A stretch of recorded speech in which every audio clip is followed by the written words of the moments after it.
మీ బంధువులు కానీ స్నేహితులు కానీ మిత్రులు కానీ ఎవరైనా కూడా ఎవరైనా వేయచ్చు.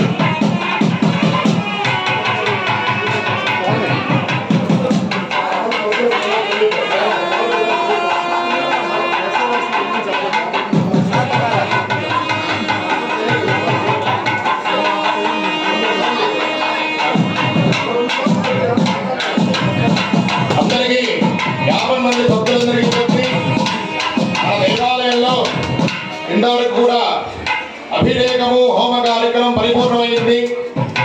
మన యొక్క దేవాలయంలో విశేషముగా స్పర్శ దర్శనం చేసుకునేటువంటి మహత్భాగ్యము సదవకాశం ఉన్నది. కావున పాలుపోసి స్వామివారి పైన స్పర్శ దర్శనం అంటే స్పర్శ దర్శనం అనగా స్వామివారి యొక్క లింగాన్ని విగ్రహాన్ని తాగడమే. కాబట్టి ఇందులో ఎటువంటి ఆక్షేపణ కానీ ఎటువంటి ఇబ్బంది కానీ ఏమీ లేదు. అందరూ కూడా ఆ పరమేశ్వరుణ్ణి తాకి దండం పెట్టుకొని పాలుపోయవచ్చు.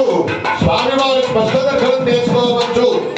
స్పర్శ దర్శనం అనగా స్వామివారిని తాగడమే. తాగి దర్శనం చేసుకోవచ్చు. ఓం నమః శివాయ.